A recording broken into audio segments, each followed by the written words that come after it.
Hang on. Folks. So there you go. That's what happens when you go live. Listen, it's our Thursday show, and we've just gone simulcast. So for those people who have just jumped on board from the radio network, that's fine. Thank you very much for coming. You're on the YouTube channel Radio FM 88 Australia. You can go onto Facebook Radio FM 88 Australia. You can go to X on Radio FM 88 Aussie. Afterwards, the show's replayed on those channels, but also Spotify, iHeartRadio, Apple, and Amazon. Anyway, without further ado, from a wet and cold Brisbane, it's hug boot country, it's jumper country, unbelievable. Not used to this, but I'm heading it back to the UK, and of course they're coming into their summer season. So, welcome to Priti. Hello, and good morning. I think it's hilarious because what you're describing as the weather in Australia is the weather here in England. And the temperature's not hugely high either. Plenty of rain to go about and keep everything lush and green. So I understand we have Robyn. Hello, Robyn. Hello, how are you? I'm wonderful. Very good. How are you? Very good indeed. Excellent. Thank you. Excellent. All the better for seeing you, my dear, as the wolf said to the what was her name? I've forgotten her name in the fairy story. Little Red Riding Hood. That's what it was. Okay, so tell us a little bit about how you came to get into the world of homeopathy and Australian bushflower remedies from a once upon a time corporate life. Yeah, quite a while back now. It was about 1997. I was a computer operator, and I was looking after the computer centre, and they sort of offered me a large 100,000s to resign, and I took it, but I had to sign a form to say I wouldn't work in computers for 2 years. So in that 2 years, I was looking for what I want to do without working on computers, and I started working in health and healing, and it just was lovely. I just loved it. So I started doing massage and, and I sort of fell into homeopathy. In Canberra, there was a homeopathic store in Kingston that taught homeopathy, and I couldn't get there quick enough, and I was there every week learning homeopathy. And then my son became a bit of an addict. He got hooked into that heroin thing when he was about 20, and I was offered to go. If I went to New York, he'd train me free in this Detox that he was teaching professors at the Lincoln Hospital in New York. So I said yes. So I went, and I trained for about 6 weeks learning home detox, which was acupuncture for the ears, and how to get people off heroin. Not heroin, that was over there, it was all cocaine. So they're all lined up. And I turned up one morning, and this line was right down the road, round the corner, and I started getting abused for jumping the queue. And they said, oh, no, she's the pin lady. So I got in, and I pinned everybody up. It was until you get there early in the morning, you don't realise how many people come to get their ears pinned. And it was just a fabulous alternative. And, I even did children there. There were people who'd come with their kids, and you wouldn't pin their ears. You'd put this little magnetic bead on the Shenmen point. And one morning they were so noisy, I said, draw me a circle, square, and a triangle. And then I came back 5 minutes later, and I said, you've got to put a bead on their ears so they could sit down and be quiet. And they were so quiet. I came back and I said, draw me another circle, square, triangle. And those circle, square, triangles were completely different. So the beads made a huge difference. So when I came back to Australia, I went to a detox centre and told them what I'd learnt, and asked could I practice there, because I had to do 100 cases as part of my qualifications and things. And they were happy. But when my time finished and I said, I've done my 100 now, they said, no, we don't want you to go. And they decided they'd pay me to stay. So I stayed about 6 Right. years. But everything I did, I was doing to try and get my son off heroin, which I was working on his friends and people at the Detox, but I never worked on him. He wouldn't. Anyway, he was about 10 years clean before he died. But he did try, but he went on methadone, and methadone, he had an accident on methadone. He used it and he shouldn't have, and it killed him. So it didn't work for him. But no, I did it. My first lot of homeopathy and working with homeopathy was all with drug addicts, getting them off drugs and using this to get them off heroin. And then when I went to New York and learnt Home Detox, it was just wonderful. It was sort of 5 acupuncture points on the ears. So when I was doing it 6 years later, I added meditation, and I'd give them homeopathy as well. So they all got through their 5 days to detox. And once, of course, you do a 5-day detox, you can go to the big 3-month rehab. But it was just getting through that 5 days that homeopathy, nux vomica, they wouldn't come in after a while unless they could get nux vomica and treatment. But yeah, so adding the meditation to the 5 beads in the ears made a huge difference too. So yeah, it was huge. And that was the start of me doing healing. And then eventually I left Canberra and came to Queensland and worked with my mum. And then I decided, well, I need to be qualified. So I went to university and did a biomedical detox. And then I went back and did another 4 years at homeopathy. So yeah, so I put a lot of study into it. Yeah, but it was trying to get my son off heroin that got me started, and working with all his friends. And I'd have friends just come up from everywhere wanting to detox treatment. So yeah, I detoxed a lot of his friends. It works. Okay. And it sounds like you did have some success with your son, because you said he was clean for, was it 9 years before he died? Yes, he was clean off and on. Most of that last 9 years he was clean, so that was good. Yeah, I had to stay down there though. I had to. Yeah, he had a blood disease in the end, and it was sort of very taxing, and eventually took him. Yeah, but yes, it worked for him. It took him. I'd put the acupuncture pins in, and he'd sit there and just relax. It was something that he could really relax when you put the pins in. So it's just wonderful. And I used a lot of homeopathy on him. You used a lot of homeopathy. I used a lot of homeopathy for him. Yes, used a lot of treatment. Yeah. And you communicate with animals too? I do. I've had a lot of success with animals. I had my sister-in-law's dog. She couldn't afford to pay to get it down. They wanted a couple of $100, and I said, "Oh, I'll give him some arsenicum. That'll knock him out, and just bury him in the backyard." And she said, "Oh, that was wonderful." So I gave him arsenicum, and the next day was a new little puppy. It was bright as anything. He'd just overcome everything. So whatever was wrong with him was obviously a poisoning, because arsenicum's a pretty strong poisoning drug. So yeah, I had a couple of successes with animals. So yeah, he lived another 2 years after being told she was told he had to be put down. He was dying, yeah, but he obviously had been poisoned. So yeah, homeopathy works for animals too. And I have a friend who has a cat. I do a lot of work with her cat, and she's now happy with her cat. So yes, I've worked with it. Homeopathy works well for animals too. Yeah, the cat and the dog. Is it? And tell me,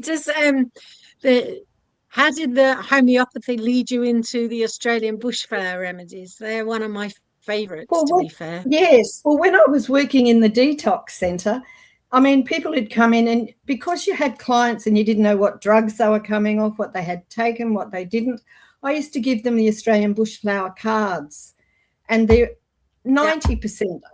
And you'd give them their cards, and you'd say, "Please shuffle the cards and just ask the cards to tell you what your body needs." And they'd sort of think, "Oh, she's a bit stupid." But anyway, those cards were always 90% accurate. I'd say 99. They were just so brilliant, so accurate. And they would pick up what was wrong with them and why they needed cards, and they'd be back the next day, sitting there before I got to work, waiting for their cards again. And I'd say choose 3. Right. So yes, sometimes they'd have 3 a day. They were just so into the cards. And when they went over to the see, we had them in detox for 5 days, and then they were allowed to go to the bigger rehabs. And when they got to the bigger rehabs, they wouldn't go without their cards. And if they couldn't take their cards, they weren't going. And the other place would say, no, she's got alcohol in them. And then so I had to get to a stage where I made bushflower cards with no alcohol. And I think I rang the bushflower centre up, and they told me to use I think it was glucose or something. So yeah. And now if I don't use alcohol, I use colloidal silver in some. So yeah, there are some people who you cannot put alcohol in, and they work just as well without the alcohol. They just can't. They don't last as long. But yeah, no, I had to remake them all because they wouldn't go and they wouldn't leave. They wouldn't leave the premises, and they wouldn't go in until they had their remedies to take with them. So they were very attached to their remedies. And do you know, you'd get clients and you don't know why they're drug addicts or why they were using or what they needed, and it was always spot on. And there was one fellow. He said, my father's paid 5 psychiatrists. Do you really think you can find something for me? I said, I don't know. Let's try. Yeah. So we pulled out 3 cards, and I said, it basically says you're using because you're bored. And he said, well, yeah, I am. I said, well, there you go. So they're pretty right, aren't they? And he said, yes. They were always right. Yeah. And those cards got them through from Monday to Friday. Yes. You'd have to swear by Yes, I can remember.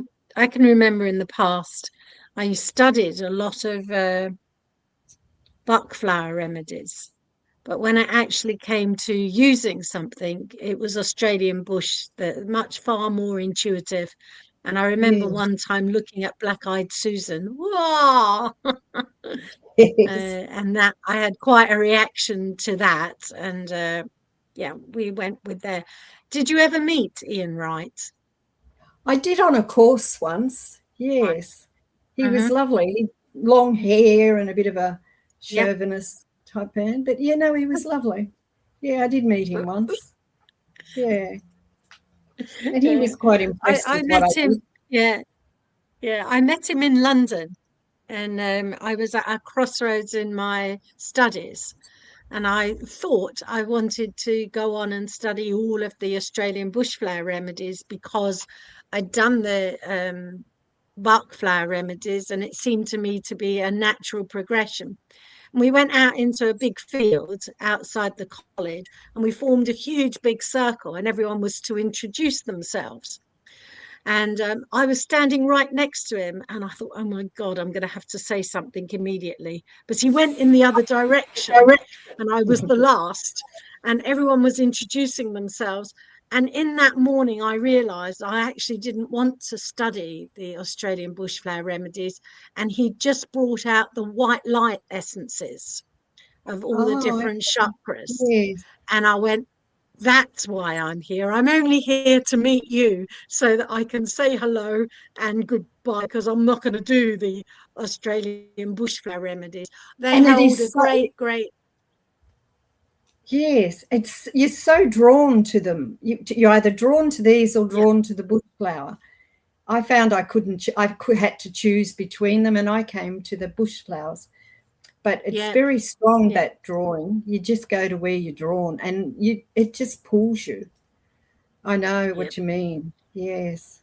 Yeah. So I then went on and I did all the white light essences, and they have music with them as well. And it was just a beautiful combination. But you're right. I thought I was drawn to Australian bushflower remedies, and of course I've used them quite a bit myself. But when it came to the punchline, who went off Yeah. to the white light essences and used them for quite some time afterwards. Yes, they're Yeah. powerful. All these essences are very powerful. I find them all. I Yeah. haven't got into the white lights. I just stay with the bush flower, and then I've got my Yeah. homeopathy too. So yeah, but I Well, just they're quite find exquisite. Mm. yes, I do the bush flower when the church, the Bethania, where do I live? Bethania Church. We have a church thing the last Sunday of the month. We do a healing day, and people come for healing. And I find I do the bush flower cards because they're quick and easy, and you can just you're never wrong, and you can pick 3 cards, and it's always the right cards for someone. Whereas if you're trying to do a healing, you've only got 5-10 minutes, and you want to do something accurate, you put your hands on their shoulders, and then I give them the cards to shuffle and ask them to choose 3 cards that their body needs for healing today. And I just stand there with my hands on the shoulders, and I get all these messages coming through my head telling me, oh, they've got digestive issues, they've got this, they've got that, that'll be right for them, that'll be right for them. And I get them to choose 3 cards, and sure enough, they're the cards they choose. And pretty much always spot on for what they need. And, you might only have somebody there for 5-10 minutes, and they've got the perfect remedy. That's always perfect. I'm never wrong. And then you can show them what they've got, and you can read the back. And does that sound like that'd be right for you? And, oh, yes, that's perfect. Thank you. And off they go. So I'm happy with them. I mean, in my clinic, yes, I'll prescribe homeopathic remedies and things like that, but I use the bush flowers probably just as much. Yeah, but I mean, especially if you're not sure what to prescribe for someone, you'll always get something pretty accurate with the bush flower. But no, I'm happy with them. Excellent. What do you do? And what tell do me, do you still prescribe? I was doing this for personal studies. No, I don't. I'm not a practitioner. I was doing it out of personal interest and heal thyself, isn't it? Healer, heal thyself. Yeah, and did you get some good remedies? I'm still working on it. Oh, okay. Pardon? Did you get some good remedies? Yeah. I prescribed some. Yeah, over the years. Yeah.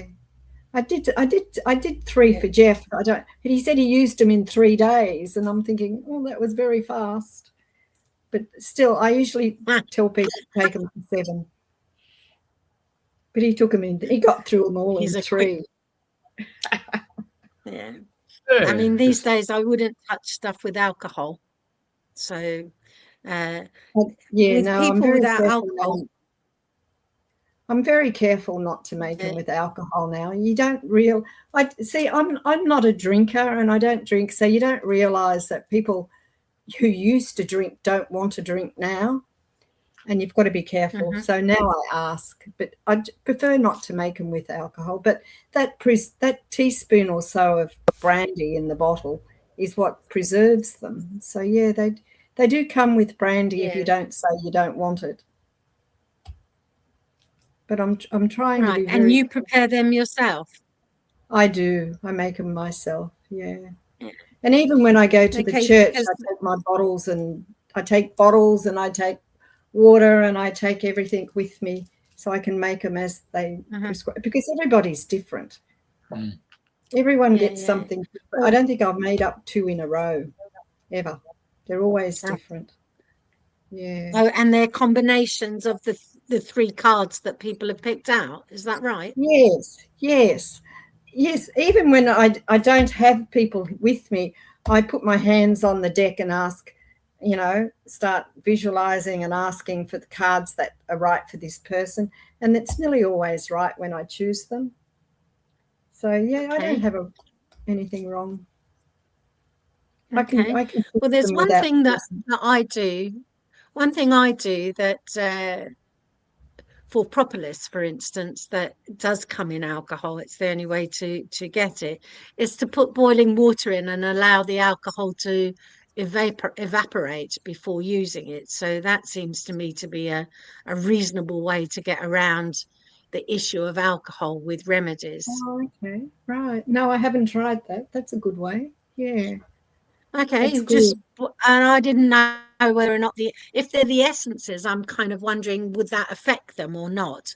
Just the boiling water, because alcohol will evaporate at 80 degrees. So as long as it's there and you allow it to cool down, away goes the alcohol with a bit of luck and a fair wind.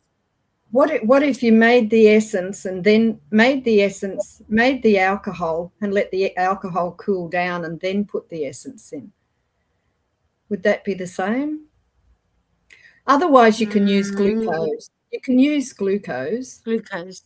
I've used glucose to preserve them. Yeah, you can use glucose. But I like the idea of colloidal silver too. It's brilliant. If you can get colloidal silver, it'll preserve them. Yeah, good. Okay, interesting. Just nice swap and exchange of ideas in practice. Very good. And how many, in your little biography, you said that you had, is it 3 children? And yes, one of your son died. Yes, my middle son. That must be is that about 10 years ago now then? Yes, that'd be about 12 years ago. Oh, 12. Okay. And how did that impact you and the family? Because that's a huge thing to, no parent should really see the death of their children, in my view, but how was it for you? Well, my older son they were both in their 20s, I guess, by the time Paul died. So they were old enough to sort of cope. So they were married and had families. So, yeah, no, I was back in Queensland with my mum. So, yeah, I got over it. It took a while, but I guess the longer it takes, the more over it you are. I'm not sure whether you ever really get over it. I like being I'm a very spiritual person. I can talk to him on the other side if I really get depressed and go into things. Yes. So I like the fact I can talk to people, spirit on the other side. So that's good. I know the connection is still there. The connection's still there. Yeah, I know he's there. That's fantastic. I know how he's going. Yes. I can't just chop off, sorry. No, he's still there. Yeah, that's really it. Yeah, he's part of my life still. Yeah. Brilliant. Mind you, all my children are still part of my life. Yeah. But there's a very interesting remedy I was only reading this week homeopathically. They're starting to say the machine you put babies in to x-ray them when you're pregnant is causing a ultrasound. Yeah, the ultrasound. Yeah, ultrasound is a homeopathic remedy. So they got everything they found from the ultrasound, because homeopathy is like heals like. And like heals like, they sort of find remedies from what's causing the disease. And they went in to investigate this ultrasound that they put babies in, and they found that there was all these side effects from the ultrasound. So they made a remedy, and they've started giving the remedy to kids, and it calms them down and makes all these real hyper children very non-hyper. So it's been really amazing. So that's one of the big things in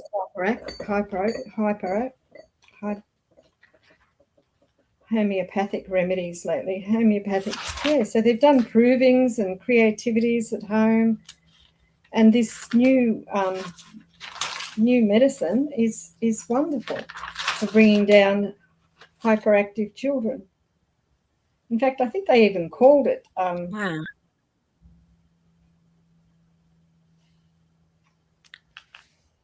Oh, I'll find it.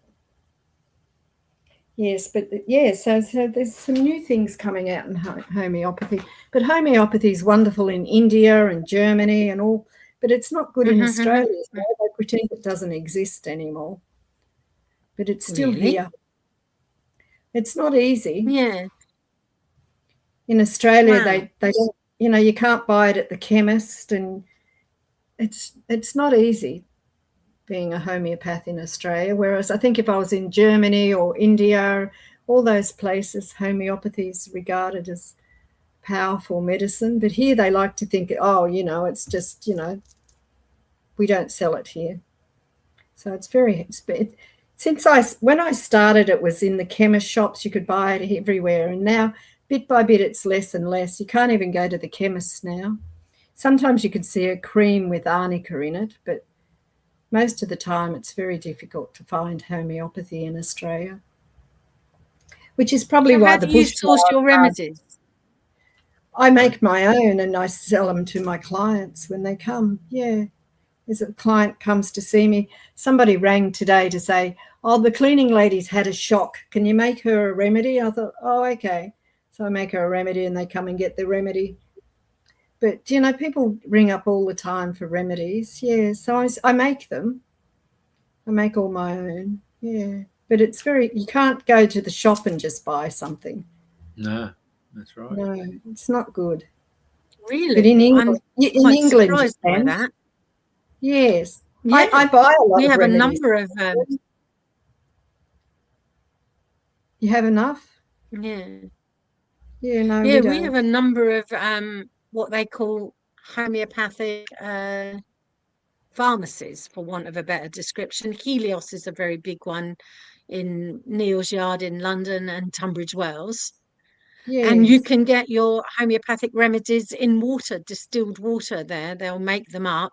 They don't have a huge shelf life, but then if you're using it immediately, it's not a problem. And I'd have thought they could distribute worldwide, but I'm not sure. Yes, they do. I buy a lot from England, yes.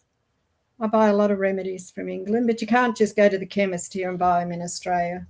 We've got Martin and Pleasance in Sydney, but yeah, that's an online thing, yeah. But anyway, it's not as good as it used to be. It should be, but it's not. They keep saying, oh, homeopathy is not good and all this, but it is good. It's very powerful medicine. Very powerful. And what's the principle behind homeopathy? Like heals like. You know, like heals like. Yeah, like heals like. You can take something from the disease and make a remedy. If you really wanted to, you can take something from plants and make a remedy. It's like heals like. Remember in the old days, in Egyptian days and things, they say, oh, that flower's to heal skulls because it looks like a skull, or that looks like an eye, so it's just for healing eyes and things like this. And then they'd go and try it and you'd say, oh, yes, it does work. Yeah, so you got to, we're back. Yeah, it's a bit like that. But anyway, we get there. Homeopathy is a very powerful medicine and it works, and it's everything I've prescribed it for has healed, and healed very fast. And I still have people who knock on the door and come for a treatment, and you make up a remedy for them. And if you don't know what to make for them, you make them bushflower remedies. They get whatever they need. Yeah. And if I go to the church on the last Sunday of the month, they have a healing day, and we all do healings or readings.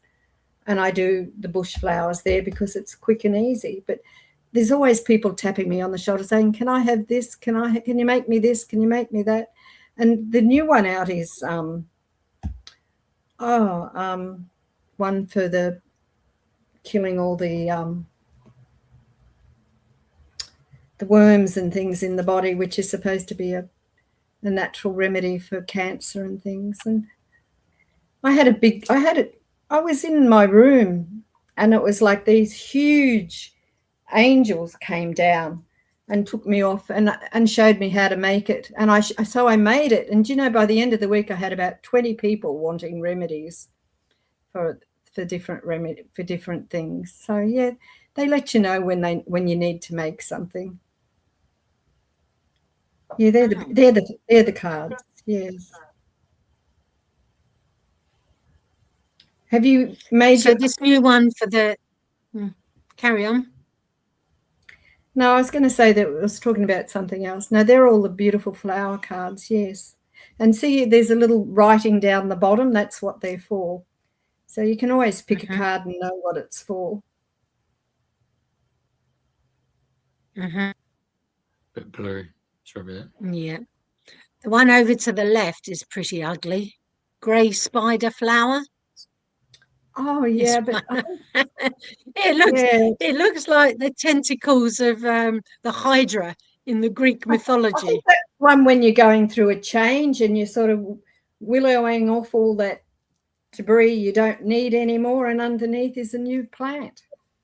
That's a good one, actually. It's going through change.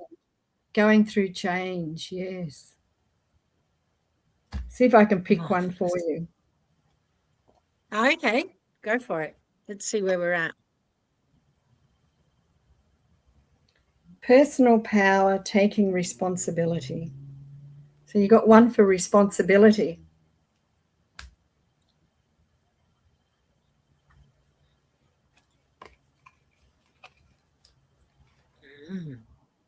Nurtures and gives strength to cope with relationship upheaval and inner peace.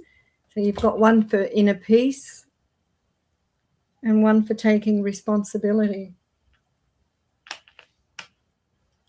Interesting. And this one is lovely.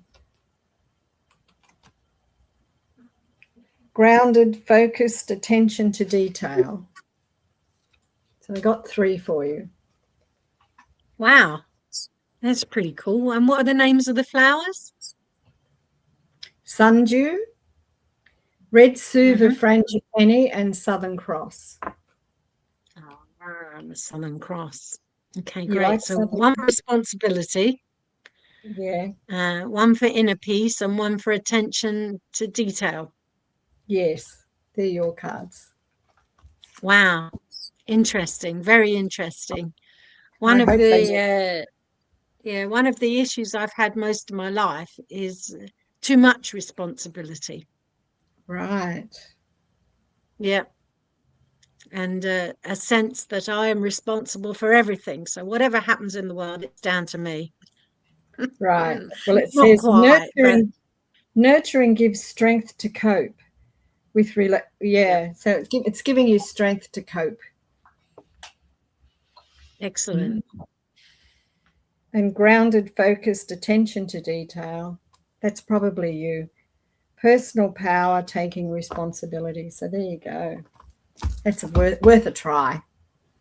It's very, very good. Interestingly, just before we started this conversation, I was in connection with somebody who's helping me to really pay attention and take my time to do something, not just to get the aim to launch something for the summer solstice or winter solstice for you on the 21st of June. But we've now fixed a meeting for the 23rd of June to really go and pay absolute attention to detail. So I'm good. quite pleased those about cards that. are just perfect for you. Those cards are perfect for you. So have you got the flower essences at home? Oh, you can buy them anyway. No, I can get them anywhere, really. Yeah, super good. And I like the idea of, he did a lot of space clearing as well. The sprays for those. I don't know if you've come across them. The space clearing. Yeah, I have seen them. I have made some. Yeah, they're good. Space clearing is good. You just need to spray it on your pillow at night before you go to bed. That's good. Well, there you go. Oh, that's a good idea. Yeah. Not a problem. And what do you do to relax? Because you're doing all of the homeopathy and the bushflower remedies, you're going to the church regularly and helping other people. How do you help yourself, nurture yourself? I go to my meditation groups. I have a meditation group I go to on Tuesday nights and usually go out Friday. Yeah. Saturday I play cards. Today I played cards. So cards, I play cards. Play canasta. Canasta. Yeah, canasta. So there's 6 of us. Yeah, see, so you've got to go. You have to go because, you know, they can't play if you're one short, so you have to go. So it makes you go. Yeah, you feel committed. I have to go. I love my semester. Where do they play canasta? It's been a long time. We used to have 6 aside. Oh, you know, sorry, 6 players. Yeah, 6 players, 3 on a team. Yeah. You play with 12 and 13, don't you? Yeah. Do you remember Glenys Mackay? She still plays. Yeah. Yeah, I play at her house. Today we played at the club, but I don't know if we're going to keep playing at the club. It's a bit more, but we normally play at Glenys's house. Yeah. She's 88 now, so we were going to move to the club to give her a break, I think, because we've been going there a long time. I used to play at her place with George. Did you? Yeah. Oh, well, there you go. She still plays every Saturday, and today it's Thursday, so we've changed it from Saturday to Thursday. Oh, very good. Okay. Yeah. Oh, okay. It's a serious card game then. Oh, for sure. For sure. Yeah, it's good. Playing for Ship Station. Yeah. Well, Bragging rights. Yeah. Now, homeopathy. Okay, so the game plan is someone comes in, sees you, you run your eyes up and down, yeah, have a quick chat. Do you actually sense anything, pick up any emotional connection there, or you just use the cards, or you use your spiritual connection there? I use a lot of questions when I've got a client. I ask a lot of questions and balance it out in my head. Sometimes I have to go and do a bit of research and look things up. Sure. But most of the time it's just chatting between us, you know, left side, right side, where's your aches, where's your pains, how long you've had it for, where does it come from, how long you've had it, and sure. Yeah, so it's just getting all that information. Sometimes it's DNA, it's been there forever, and sometimes it's come from a relative or a past life, or not a past life, but, you know, a past relative, mother, father. So, yeah, you just get it all together and then you come up with a remedy and see how you go. You use muscle testing? Yeah, muscle testing. Yeah, muscle testing. I do muscle testing if I'm doing hypnosis or if I'm going back into I've had a couple of clients where I did muscle testing where you go back into a past life to find out what age it stops, where you stop at, and you stopped around 4 or 5, and you get into some, in those situations I got into sexual abuse type stuff, and you sometimes dealing with sexual abuse, you deal with it differently. So, yeah, I deal with sexual abuse more with hypnosis. And that particular case of using muscle testing, we went back to the age of 4. And so, yeah, I take them back to the age of 4 and we put the adult person aside, the child aside, and the adult person comes in and takes over, and they can say what they want to say and do what they want to do. And this particular person came out of it. He said, yes, Robyn. He said, I feel good now. I said, oh, okay.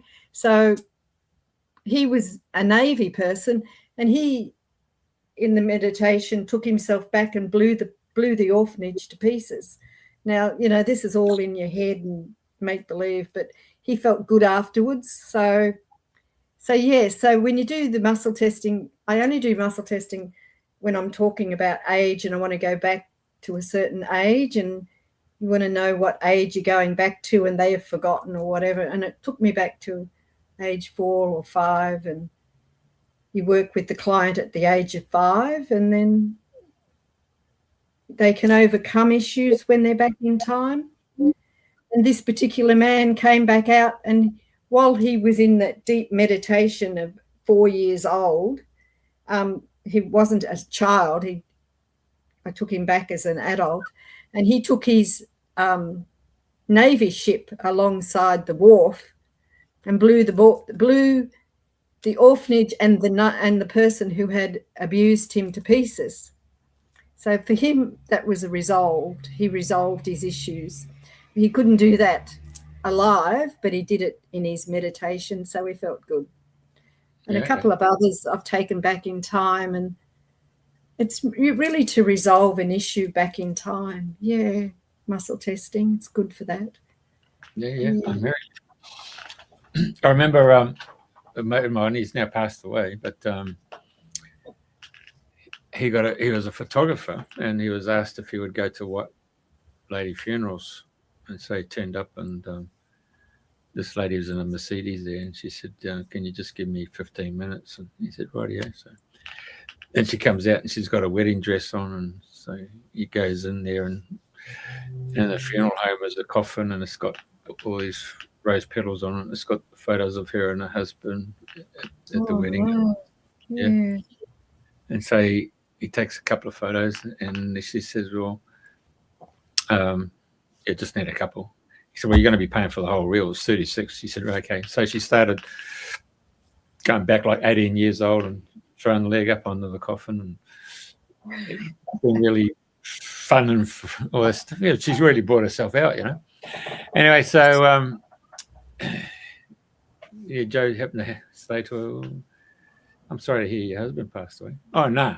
My therapist told me, that bastard, he left me for a younger woman. she told me to go and see him off. He's dead, gone, see you later. So that's what she physically went and did, the process of. Yeah, well, I guess she coped with it better, didn't she? Yeah, well, yeah. Well, this fellow got his ship out in the ocean and blew it to pieces, and he felt good about it. So, I mean, how do you say, oh, don't feel good about it? I mean, he felt good about it, and I took him there. So, but I don't, when I do that sort of work, you don't sit there and analyze every little bit they're doing or saying, because they're doing it. They're saying what they want to say in their head. They're not talking out loud half the time. But that's, it's that sort of thing that they need to do quietly. They don't need to tell you all the details. So. But they do when they come back. Sure, I can understand. Yeah, it's 1,000 words, isn't it? So when you're creating that picture and then you see the picture, that's the end of that scenario. You're not taking it onto the rest of your life. I mean, isn't there that old saying about the old priest and the young priest, and they come to that stream, and there's a lady there, and then the old fellow puts her on, carts her across the other side of the stream onto the other side of the bank, and carry on walking. And the young priest says, why'd you do that for? He said, well, I left her back on the bank. You've been carrying her all this way. It's all about holding your thoughts, isn't it? Yeah. Are you a great believer that sometimes your thoughts manifest into a physical organ? Like, say, for example, I didn't see that coming, so you'd be looking at the eyes, or I fed up to the back teeth, or I didn't, like getting on my nerves. Can't stomach that. Got a shoulder just beside me. So, yeah. I've had some people who need surgery and won't have surgery, and the natural medicine's not enough, but they won't go back. That sometimes pisses me off. I think if you want to use natural medicine and your private medicine. Use them both together. Try. So not actually piss me off, but it's like, I can say use both. If it's not strong enough, go back to what you had, and then you can halve it and use a bit of this and a bit of that. So the last thing everybody's been talking about ayahuasca and all that stuff, and other plant medicine type. Yes, toad or cactus. What's the other Indian stuff? Starts with P. And Anyway, so have you come across a lot of that in your work where people have had... They do, but I just don't go into it. I don't get into it. I don't even like pot. Peyote. Yeah. I don't like pot even. I don't get into pot either. So, I mean, I know pot's supposed to be wonderful and everything, but see, I come from addiction area where you've seen them so crashed they wouldn't even get out of bed to go to the toilet. You know, pots made them like that. So I've only seen the bad side of all this pot stuff they keep saying is wonderful. So I don't even get in. I don't get into pot. No, I just stick to what the remedies I know, and I treat them with small doses and then I up the dose and things like that. I don't even do big high doses. But homeopathy you don't need pot and cocaine and all those things. You can get it from other remedies.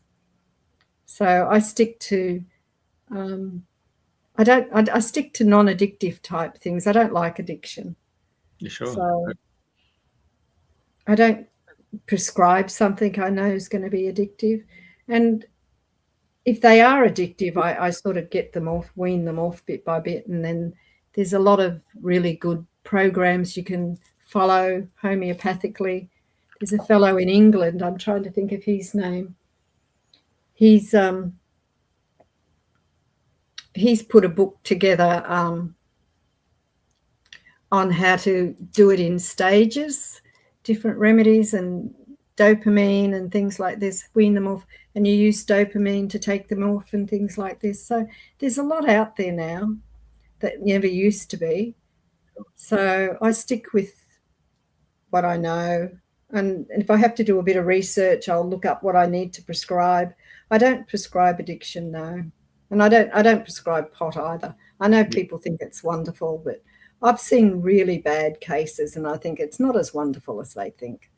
Maybe I'm wrong, maybe they're wrong, but I don't want to get into prescribing pot because to me, when I was working in Detox, the guy who was in bed who wouldn't get out of bed to go to the toilet or he'd get up in the morning and pissed his bed was the pot guy because they just don't want to do anything. It just, when they're really, really bad, they don't want to do anything. They don't want to go anywhere. They don't want to get out of bed. They just don't want to go to work anymore. It just changes. It changes the brain. So I don't get into pot. I don't want to deal with it. So my remedies will make you well, and the emotional remedies are the bushflower remedies. They're the most brilliant bush emotional type remedies you can find, and it'll also heal bones and things like that. So homeopathy's got brilliant remedies for healing bones and aches and pains and backaches and whatever's wrong with you. You don't need to go into. I know everybody says it's wonderful and that's great. They could go work it all out and figure it all out, but I don't want to know it. So I'm not there. You know how the medical world has MRIs and X-rays and stuff like that. If you go back into Kirlian photography, I remember when it first came out, it was black and white, and there was a guy at Stone's Corner had the first machine that I'm familiar with in Brisbane, and you would go there and just put your hand in or just do the handprint. Obviously, it's all a long way since then, and it's probably in colour.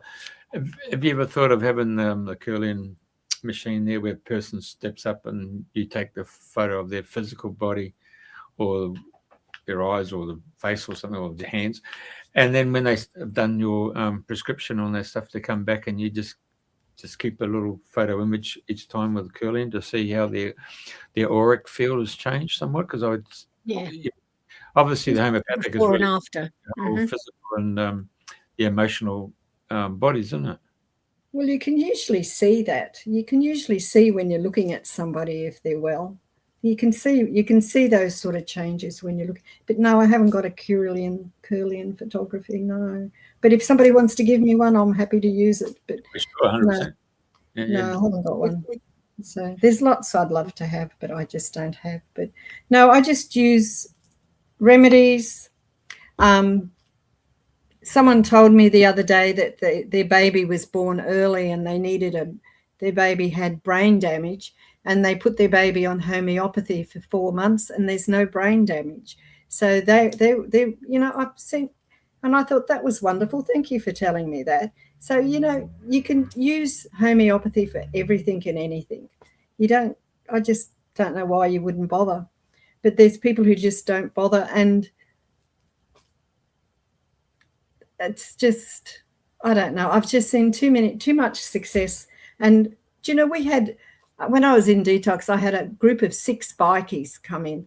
Their boss had told them they all had to come in. One of the bikies died from an overdose, and he told them all they had to cut their doses back and whatever. So they came in to do a 5-day detox, and they were just laying there when I pinned their ears for them, and I put some beads on their ears, and I did a meditation, and the boss walked in, and I've got the lounge room covered in these bikies, just laying flat out, deep into relaxation. You know, it worked for them. Acupuncture, meditation, and homeopathy, that's all they needed. And they were just absolutely astounded. We had to shake them awake and say, time for bed, time to get up and go to bed.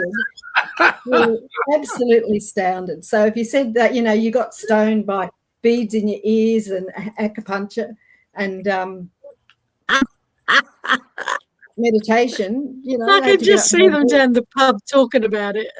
Yeah, I had to really shake them awake and say, time for bed, guys, time for bed. Yeah, get them up and go to bed.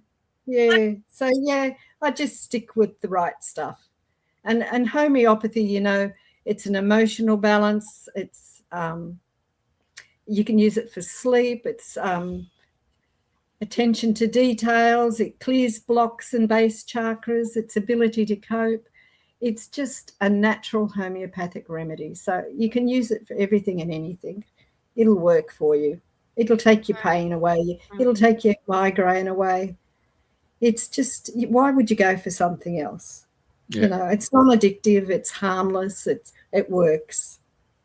And, you know, I've had so many people who you'd think, oh, was it really working for them? Oh, I had one guy, he just got out of jail, and he came to me because he was addicted and he wanted to get off. And I said, well, you know, that sort of thing only works if you really, really want to, because if you don't really want to, you know, you just tell yourself as soon as you walk out of here, I'll go use. So no, I really, really want to. I've been in jail. I can't go back to jail. So anyway, I was told I wasn't allowed to let him in my house. So I said, okay. So we sat outside under a tree, and I said, I'll do the hypnosis for quit smoking, only I'll change it so it's a hypnosis to quit the drugs he was on. And he said, fine, I'm fine with that. And I said, if you've been in jail, how can you be so addicted? He said, I could get the drugs, I just couldn't get a needle. And he showed me all these ugly scars up his arm. He'd used a biro as a needle. Oh, it was horrible. Oh, shit. Stuff. He said, since I've only been out a couple of weeks, and he said, they're giving me free drugs. I said, oh, well, that's nice. They just want you to get addicted to them. He said, yes, and I can't. I don't want to be addicted to them because I'll be doing crime and I'll be back in jail. I said, all right, well, if that's what you want, we'll do it.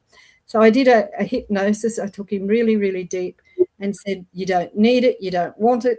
You're healed. You don't need to use anymore. And I converted this quit smoking hypnosis, which is about an hour long. It was so involved. And I took him through that, and I did some acupuncture on his ears, and I put the little bead. I said, now, if you get anxious or anything, just press this little bead, and it was on the Shen Men point for relaxation. And he said, thank you, thank you, thank you. And he promised me he wouldn't use, and I said, that's the best I can do. Anyway, I gave him some Nux Vomica to take away. And I heard about 2 weeks later, somebody said, oh, he got a job. He moved. He's got a job. He doesn't want anything to do with any of us anymore. He won't have anything to. I said, oh, never mind. You don't need him. No, he was such a bad character. He'd been to jail and stabbed people and all this. And I said, well, he's okay now. He's not near any of you, is he? No, he won't come in. Won't have anything to do with any of us. I said, well, that's good.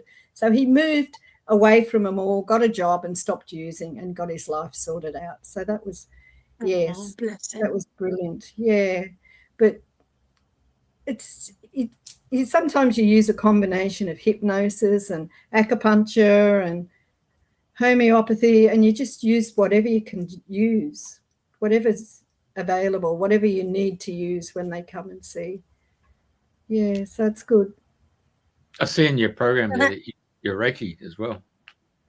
Yeah, I do Reiki. Yeah, I did Reiki years ago. I still do it from time to time. Yeah. But it's all there. There's so many healing things out there now. There's I don't even know half of them, but there's so many out there. You just do what you're guided to do, and it works. Yeah, sure. I don't charge heaps. I mean, my consultation fee is 85, but sometimes for the first visit it's 120 because there's so much research I have to do to get the right remedy, and I might see them 2 or 3 times, and then the cost of their remedies and things might be a bit more. But you know, keeping the consultation fee down to 85. I mean, you know, I'm aimed at helping people, not overcharging. And I don't, you know, if you've got this, some people charge 200 and 300.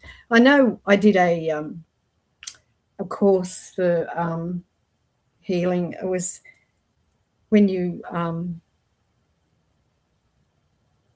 intuition. It was an intuitive healing course, and I thought it was wonderful, and I got a lot out of it. And when I think one about the last day or something, they were saying, "Oh, well, I'm charging 500 for my treatment." And I'm thinking, far out, 500. And the other girl said, "Yes, I'm charging 300." And I thought, "Oh, okay." I mean, I don't do it publicly, but if I do it sort of part of my treatment, intuitive healing. You intuitively try to pick up what's wrong and what's going on. It's just, but you know, it's still all part of your 85. I just I can't put this 200 and 300 on things. You're just not there for the right reasons. But you want your clients to come back and get well. They're not going to come back 2 and 3 visits at 200 and 300. That's for sure. So I stick to my fee. Very good. Yeah. I'll just put some And details. it's enough to keep the wheels of industry turning. Yes. It's enough it's enough. Yes. I think so. Yes. Sorry, Jeff. We only need enough. Exactly. Yeah, only need enough to keep everything fair.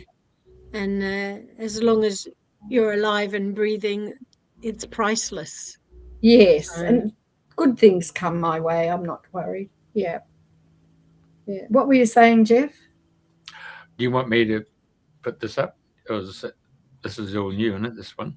Yeah, homeopathy and natural healing. If anyone would like a consultation, yeah. I'd love to do some online type work. That'd be great.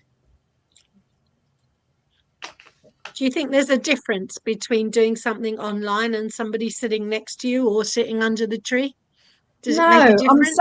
I used to think there was, and I didn't want to do online, but the more online I do, I get very involved and I feel the energy. Yes, I feel I can treat online as well as I treat face to face. So I'm happy with online.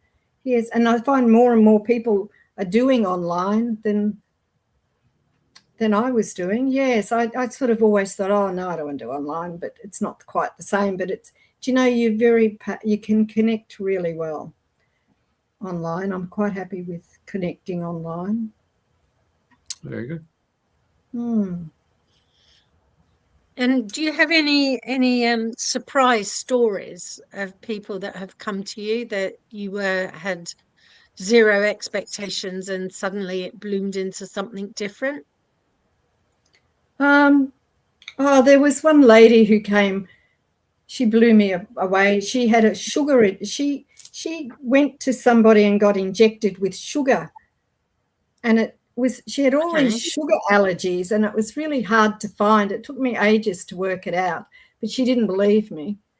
But she was full of all the sugar. Had done a lot of damage to her body, and that was probably. But she never come back after I explained it all to her. So. But yes, she went for some injection, and this fellow he'd injected her, and she knew he injected her with sugar, and she had a lot of damage from sugar. Well, a solution of sugar. Yes, yes, and she was in a lot of pain, and all these things I'd come up with just fitted in with a sugar allergy. And I put it to her, and she said, oh, well, he did inject me with sugar. Yes, he did say it was sugar. It was harmless. I thought, well, it's not harmless. It's done a lot of damage. Oh, okay, she said, and off she went. So, yeah, that was probably... So you don't know what happened? No. I rang a few times. The boyfriend said, oh, yeah, she's coming back. She's coming back. And I thought, oh, okay. But she never come back. No, but she was injected with sugar. Yeah, that was quite terrifying, I thought. Yeah, no. But anyway, I've never heard that one. No, and it causes a lot of damage too, sugar. Yeah. Yeah, it does. I just simply can't imagine someone going to another person to be injected with sugar, which is almost a poison. And she said she first of all said she didn't know, and then she said, well, he asked me I could inject you with something. She wanted to be injected with something harmless, and he used sugar. And I said, well, sugar's not harmless. It's done a lot of damage. Oh. It did a lot of damage. But anyway, that was... Well, yeah. Back, so. It is, isn't it, for number one? But then millions and millions of people have got sucked into doing something they shouldn't have done. Yeah. Oh, yeah. And they paid money for it too. So anyway, how did you rectify those who were placed in that position in the last 4 or 5 years? Have you had any people who've come to you? No, I haven't had anyone really bad. I have a lady who comes from time to time, and I help her, and she's decided this remedy won't work at 60, it must be a 30, and she's got all her remedies worked out from her treatments, that if I say, oh, well, I'm going to give you arnica 30, she said, no, it doesn't. No, I think I was going to give her arnica 200. She said, no, the only remedies that work for me are 30, Robyn. I just want 30. So I've got clients now who tell me what they want. They're quite used to what I prescribe, and they tell me what they don't want and do want. So I just say, okay, fine, try this first. If it doesn't work, come back and tell me. So we've seen a lot more people who have got their qualifications from Dr. Google, have we? Oh, well. Yeah, probably. Yes, I used to prescribe very low remedies too, and I like to raise them up a little bit as if they've been a couple of times, and then sort of put me back down. No, I don't want it that high. I just want the low one. Oh, try a little bit higher. No, I just want the low one. So, yeah, I have people. But the higher ones are far more subtle, aren't they? The higher it goes. Well, higher the number. Yeah. Higher first aid, and then you go lower. Yeah. But 30 is your general. So a lot of people like just 30. So, yeah, you sort of squabble sometimes between dose. But no. So when you say 30, you're talking about milligrams or milliliters? No, mils. Mils. 30 tablets. Yeah, your remedies go 6, 30, 200. And then 1,000, yeah. So you try and stay around the 6 and 30. But if it's a first aid and you want something fast, you go 200. I have another friend who's a homeopath, and he starts everything off with a 1M. It's like give them all a big dose first, and then feed them up, pile up the lower dose. So you find every homeopath's a little bit different. They've got their own way of prescribing. I try and keep mine low.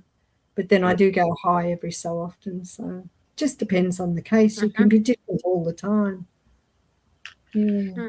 People have been injured and they've got broken bones, and so yeah.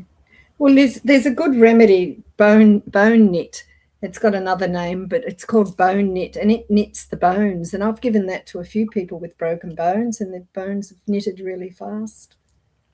So, yeah, you can use bone knit for broken bones.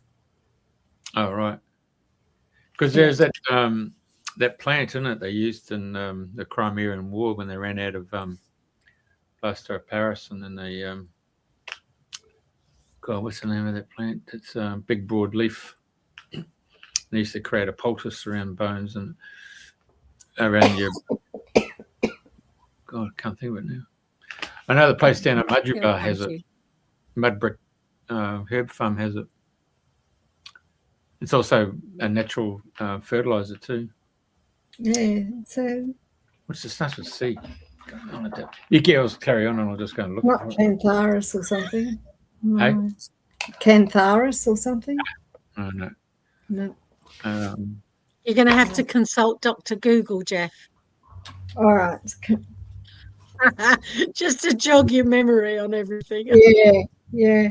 I was going to say I've written a book too. It's called Detox. Oh, yeah. I got it. Detox. Comfrey is a.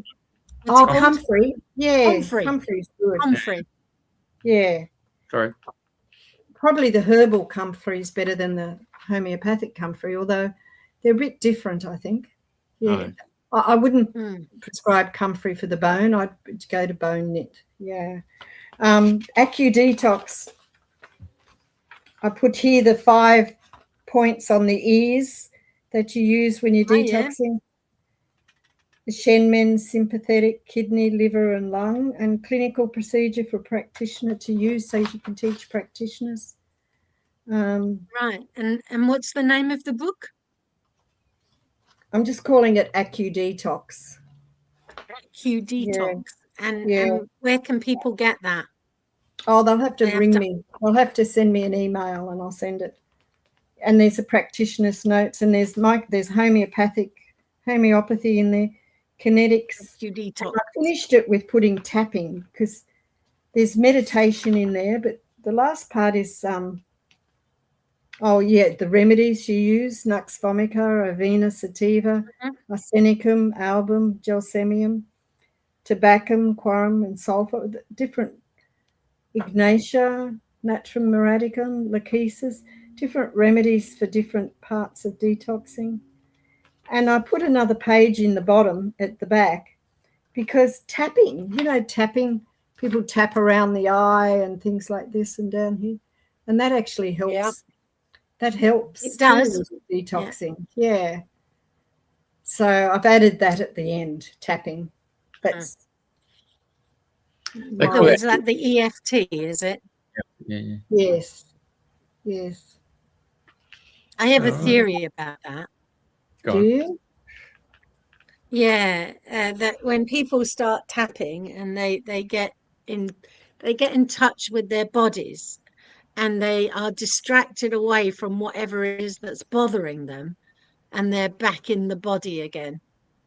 Oh, okay. So it calms the mind down. So it's my hypothesis. It's my idea of how I've seen people use EFT or the emotional freedom tapping, to literally take them away from whatever it is they're focused on to bring the focus back into the body. Yes. And then when you're back in the body, you're back in a different dimension. Yeah. Brilliant. Well, that's just my idea. It works. It's perfect. Wonderful. Yeah. Right. So in this conversation, Robyn, is there something that in a subject line that we haven't discussed that you would like to share with the world? No, I think we've covered just about everything. Yep. Thank you. Thank you for having me on tonight. In your dreaming a new dream. Yeah. In your dreaming a new dream, in 5 years from now or 10 years from now, what would be your ideal in the world of homeopathy and where you are? I would just like more. I would like more. Yeah, I would like more online clients. I'd like to be doing more online. I'd be able to be sitting at my computer, resolving some issues and posting off their remedies. Yeah, I'd love to be doing more online. So that would be wonderful. So if anybody wants online prescriptions, let me know. Yeah. Well, I'll tell you what, I'll send you an email from England and you can send me the book and we can start there. Wonderful. No worries. Thank you. Thank you for having me. Marvelous. You'll be the undisputed world champion, Queen of Canasta. Oh, thank you. Canasta. Thanks, Lee. Aha. John, Jeff likes to put a bit of fun in the whole remedy and the whole ingredients of the dreaming the new dream. Wonderful. Thank you so much for having me. Queen Canasta. Yep. Oh, yeah. Now, do you want me to just log off? No, wait, we'll just say good night. Say an Good hour. night. Yeah. Good night.